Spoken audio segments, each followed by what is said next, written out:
अग्निकांडरे सर्वस्व हराइथिबा परिवार को सहयोगर हाथ बढ़ाई संपर्क ग्रुप।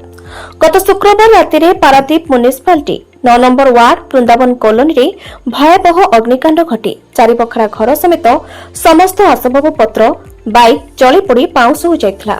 एही अग्निकांडर कारण अस्पष्ट रहितबा बेले पारादीप बंदर और कुजंग अग्निशम विभाग 3 गोटी नियालिबा गाड़ी नियाको दीर्घ समय धरी चेष्टा करी नियाको आयत्त करिबारे सफल होइथिला।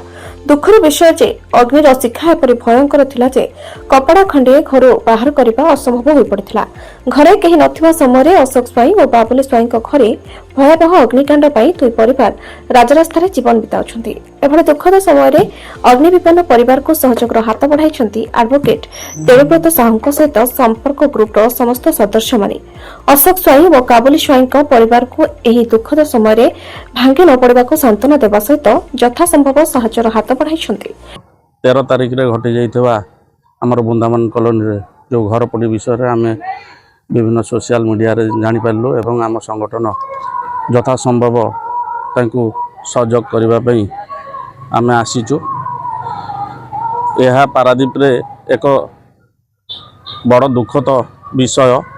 महाप्रभु जगन्नाथ को पाखे प्रार्थना करुचु जे एपड़ी विपद का परिवार न आसू। सहयोग आमे निमित्त मात्र आमे जेतिकी पारिलु आमे सहयोग कलु। मु समस्त स्वेच्छासेवी संगठन को अनुरोध करी जे समस्त आसी यही विपद बेले समस्ते साहाय्य सहयोग करंतु। यहाँ सहित विभिन्न बेसरकारी संस्था सहित सरकार तरफ दुई परिवार को साहाय्य सहयोग जोगाई देवाक निवेदन करिसेंती एडवोकेट देवव्रत साहू। घर पड़ी ठारू विपत्ति नहीं। ये जो दुखद घटना 13 तारिख रे गत 13 तारिख रे घटिला वृंदावन कॉलोनी रे आमर जो अति प्रिय आपणार भाई दी जन तांकर परिवार जो दुखरे पड़िले आमे आसिकी देखिलु जे घरे कुटा खियोटे मध्य नाही समस्त पड़ी नष्ट हो जाइछि। आमर संपर्क ग्रुप तरफरु आमे तांकु भाई भौणी मानकु ए विपद समय साहस दवा पाई पारादीपवासी मानव माधव सेवा को मध्य व्रत रूप में ग्रहण करत एवं मोर जो प्रिय संपर्क ग्रुप रो जो भाई माने कुनी कुनी भाई माने तांकु ईश्वर कृपा करंतु।